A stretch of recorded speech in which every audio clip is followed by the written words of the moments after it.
अस्सलाम वालेकुम वरहमतुल्लाहि वबरकातुहू। बिस्मिल्लाहिर्रहमानिर्रहीम। अल्लाह के नाम से शुरू करते हैं जो बड़ा मेहरबान और निहायत रहम करने वाला है।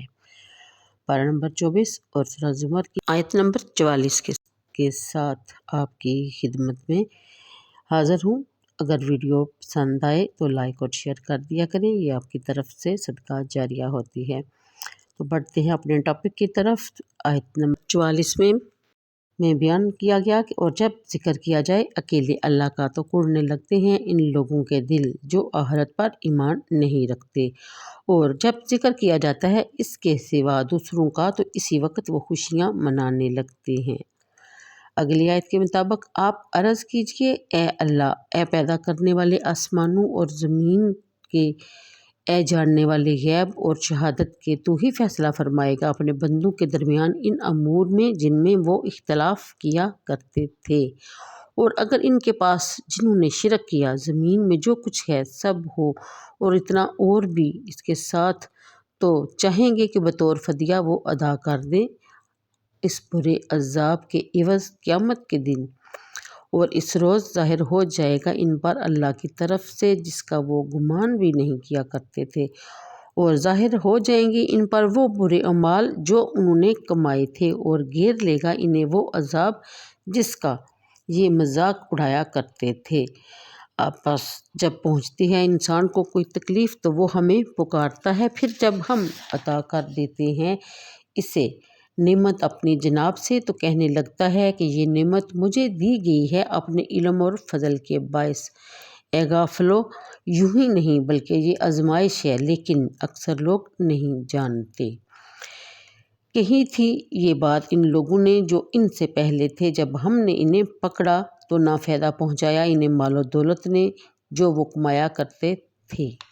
यहाँ तक आयत नंबर 50। अब इसकी तफसीर में थोड़ा चलते हैं।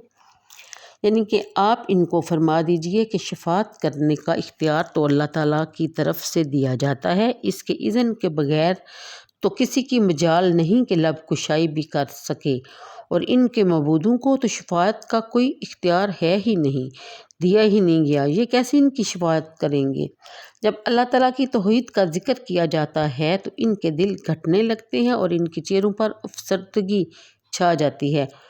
जब किसी महफिल में इनकी बुतों और झूठे खुदाओं की तारीफ़ की जाती है तो इनके चेहरे खुशी और फरात मसरत से दमकने लगते हैं। अब आज के दौर को ही ले लीजिए, आपके सामने है कि बुराई कितनी जल्दी फैल रही है और अच्छाई को कोई देखना भी पसंद नहीं करता। अल्लाह ताला हम सब की मग़फ़िरत फरमाए और हमें नेकी के रास्ते पर चलने की तौफ़ीक और हिदायत अता फरमाए।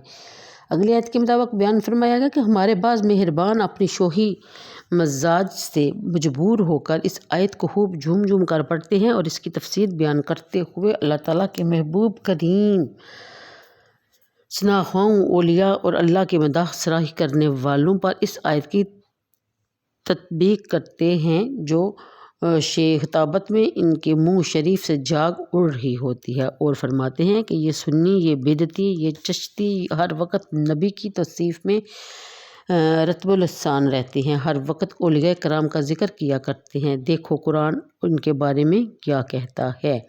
इन हज़रात वाला सफ़ात से इतना ही अर्ज़ करना चाहती हूँ कि पहले कुरान करीम की इन बेशुमार आयात को निकाल दीजिए जिनमें कुरान नाज़िल फरमाने वाले ने अपने अम्बिया ख़ुसूसन सैयदुल अम्बिया और इनके सहाबा इकराम और इनके ग़ुलामों की तारीफ़ व तसीफ़ की है। फिर हम कुश्तगान खंजर तस्लीम पर मशक़ सुखन फरमाइए, ज़्यादा नहीं तो कम अज़ कम सूरह वद्दा और अलम नशरा अल कौसर की तिलावत को नमाजों में से ही बंद करवाने का हुक्म सादर फरमा दीजिए। अगर आप ऐसा करने की सकत नहीं रखते, वरना जब तक ये रूह परवार आयात और ये अमान फरोज़ नूरानी सूरतें कुरान में मौजूद हैं, इस इल्ज़ाम से आप भी नहीं बच सकते। खुदारा गुस्सा से इतने बेकाबू ना हो जाया करें कि हक़ को सदाकत का दामन ही हाथ से छोड़ दें। اگلی آیت کے مطابق آج تو ایک دمڑی پر جان دیتے ہیں راہ خدا میں خرچ کرنے کے لیے، انہیں کہا جائے تو مرنے لگتے ہیں، اور وہ دن آنے والا ہے جب عذاب الہی انہیں چاروں طرف سے گھیر لے گا اور اس وقت اپنا زندگی بھر کا سرمایہ فدیہ کے طور پر ادا کرنے کے لیے تیار ہو جائیں گے، بلکہ دنیا کے سارے خزانے بھی اگر ان کے کا بس چلے تو اپنی جان بچانے کے لیے بطور فدیہ دے دیں۔ اس وقت ان کی صرف ایک ہی آرزو ہوگی کہ عذاب سے نجات مل جائے، ہوا انہیں کتنا ہی تاوان ادا کرنا پڑے۔ تو آج کے لیے اتنا ہی، مجھے دیجیے اجازت۔